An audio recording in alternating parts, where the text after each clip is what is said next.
hard to get inspired lately. I don't know what it is. It's just some kind of writer's block. I don't know if that's because I'm too busy or what the deal is, but I gotta figure something out soon. These people depend on me for YouTube entertainment, and I can't let them down. Hasn't stopped you before. Okay, first off, rude. Second off, didn't I kind of seal you away last time I saw you in that Pepsi can? I had some help. What do you mean you had help?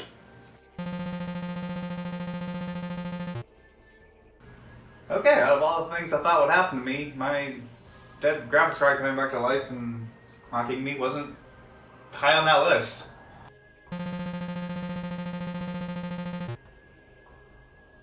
That's not how it happened at all. I was doing control benchmarks just to see what you were capable of, and then you decided to die in the middle of them. If anything, that's your fault.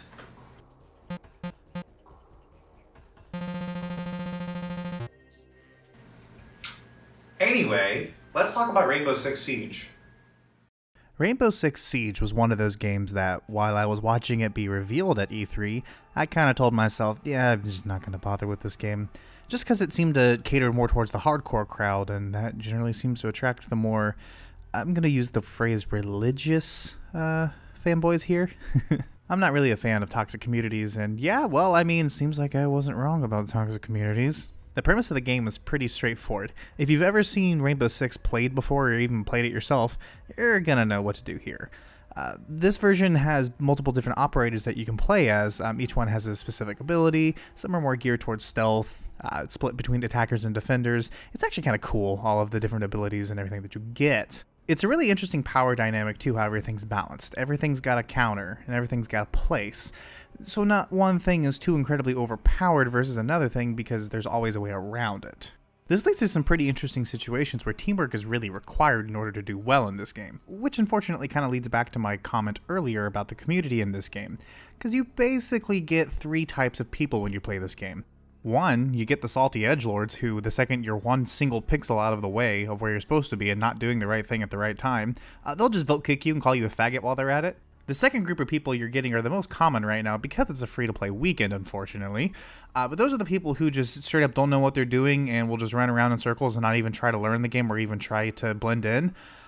They play it like Call of Duty, they play it like Destiny, like other shooters where they just run around like madmen, shooting their guns and spawn. And sometimes they'll just straight up kill you because, you know, edgy, I guess. Try to leave your drone alive. Oh. Alright, hold on. I hope people let me go in first. Wow. Are you serious? Dude, are you for real? Are you serious? Every so often, though, you will run across that third type of person, the ones who are actually friendly and know what they're doing. And they may not be god tier at the game, but you'll at least all be able to work together and play and help each other out, make call-outs, have fun. It's kind of irritating how rare it is to actually find people who will be friendly and play with you like that, but I think the thing that makes it most frustrating is just because of how well polished the game is whenever it comes to that cooperation aspect. Just to test this yourself, you can boot up and play a terrorist hunt game solo, which is basically just playing against AI doing random objectives. It's a bitch to play solo, but you load it up with other people and it becomes this social experience, and it's just a lot of fucking fun. Alternatively, the multiplayer mechanics that just come together to make this game what it is are so inherently teamwork focused that if you don't have this, you're gonna have a bad time, which is why I put off playing it for so long.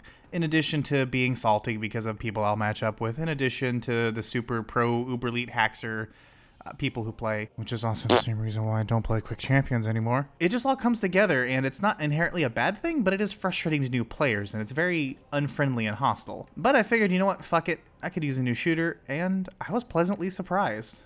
It's amazing how polished everything is, being able to rappel upside down just so you can get better angles when shooting at people, the way you have to reinforce certain walls, and some walls are unbreakable so they just create natural hiding spots and fortifications versus other maps where instead of trying to rescue hostages, you're trying to just do TDM, or you're trying to find bomb sites, or whatever it is. Some maps are just generally better suited for certain tasks, and that shows. And it also is cool because you have to work with your teammates to plan how you're going to plot your defenses. You can't just all point down a hallway and just call it a day, because someone could just blow the fucking wall beside you and nuke your entire team.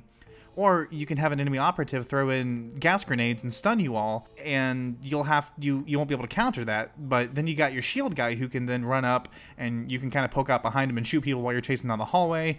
And then he can kind of use his flashbangs to stun. But then the other team has a person who can stop explosives from going off. So that may it's a rock paper scissors nonstop back and forth tug of war, and it's fantastic. It just kind of sucks that it's so dependent on random people that you meet up with.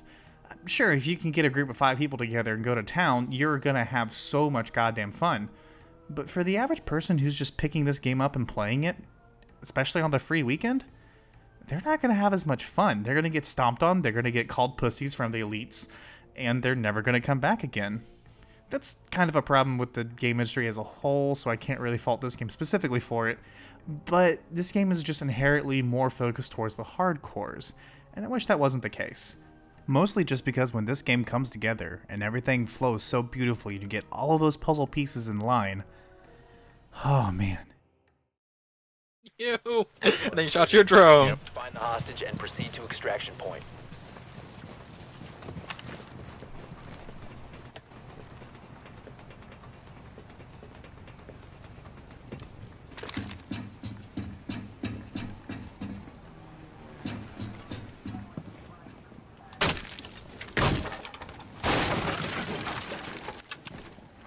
Active. Sweeping perimeter.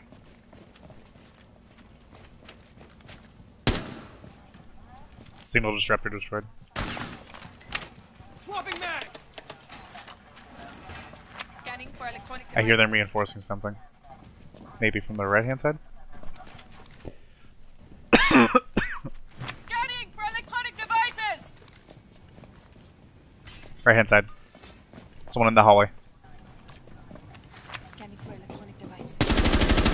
2 guys in the conference room back here.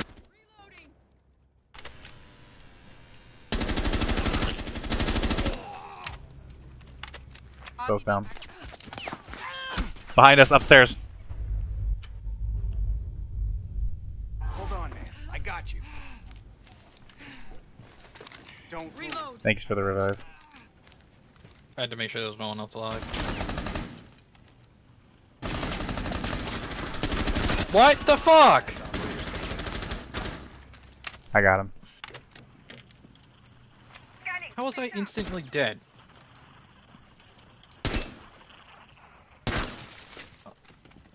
Loading mag. Security. Alright, I got the hostage. Hostage acquired. Move out. Cover me. Reloading.